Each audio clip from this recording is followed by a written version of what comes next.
Hi, this is Patricia Finney, also known as P.F. Chisholm. I write the Sir Robert Carey historical crime novels.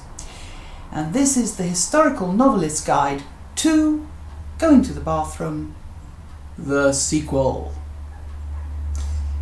Okay, so I talked last time, and you might want to look at the previous episode, about what happened, what was the system about getting rid of piss and shit. The system that we don't even know about it. We have such a fantastic sewage system. We don't need to know about it. It just makes the problem disappear. Well, it wasn't quite so easy for the Elizabethans. They had to deal with it.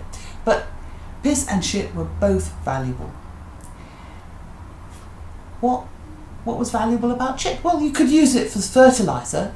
In the countryside, that's mainly what you did. You put it in a big dung heap, and eventually you'd spread the dung on the fields and on your garden, and you'd get fertility. It would make the soil much more fertile.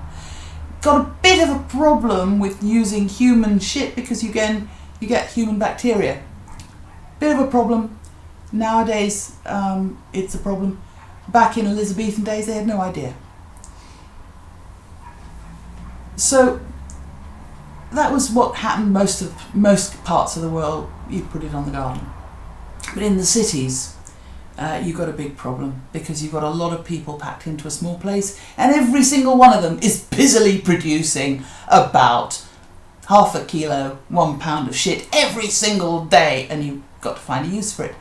And there was a use for it, and particularly in London. So in London, the night soil men would come, not very often, about every 2 or 3 years, and they would dig out your jakes. If you had a jakes, an outhouse in the backyard, that's what they do. They dig out the jakes, and they would take the night soil away. And they would take it, sorry, I find this very funny, they would take it to Essex. And in Essex, there were these enormous fields covered with dunghills. And the dunghills were carefully built. They were sort of long and thin, and the shit would be laid directly on the earth, and then you'd have a layer of shit, and then you'd have a layer of blood and piss, and then you'd have a layer of earth, a sprinkling of earth, and then you'd have another layer of shit, and another layer of blood and piss, and then so on. Okay, and it would build up quite high, and quite often they would put a roof over the top to stop too much water, because we get a lot of rain in England. And then they would wait about 2 or 3 years, and then they would dig through the dunghill. And in the dunghill, and there are lots of fairy tales talking about the treasure in the dunghill. This is the treasure in the dunghill. They would dig through the dunghill, and they would find crystals of ammonium nitrate, sodium nitrate, potassium nitrate, but mainly ammonium nitrate, which is called saltpeter, or was called saltpeter.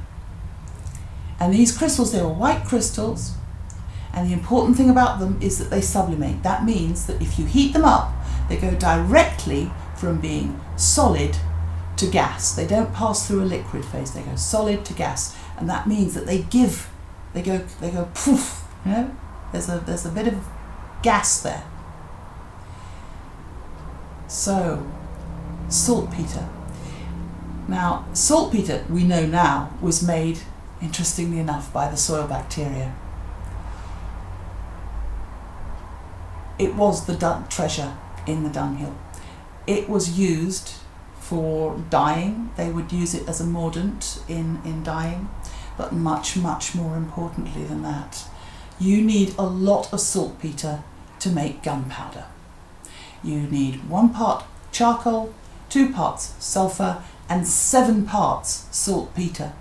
And the better the saltpeter was, the more ammonium nitrate it was, the better. To make gunpowder, you need saltpeter. And I love this because, what are we talking about? We're talking about weapons of war that come directly from people's shit. So how long a war you could fight, that depended directly on your population, basically. Probably why the Netherlands, the war in the Netherlands went on for so long. There was enough saltpeter there. That's like a wild theory of mine. It may be completely wrong. There were lots of political reasons as well. But this thing about saltpeter is a kind of magic. They didn't know that soil bacteria will turn nitrates into lumps of ammonium nitrate. But they knew how to make it and they knew how to get it. Elizabethan England used huge amounts of gunpowder against the Armada, and in fact later on they started importing saltpeter from Morocco. So they were obviously running out of shit in Essex as well. But to me, that is a fascinating thought, that the weapons of war need shit to keep it going. Nowadays we have the Haber-Bosch process, but then they had the fields of Essex.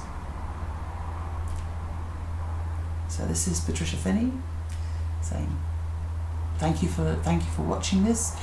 Scroll down, leave a comment. It would make me very happy if you subscribed. It would make me happier still if you go to patriciafinney.com and sign up for my email list. And this is Patricia Finney saying farewell. I think that's better. It's still pretty long.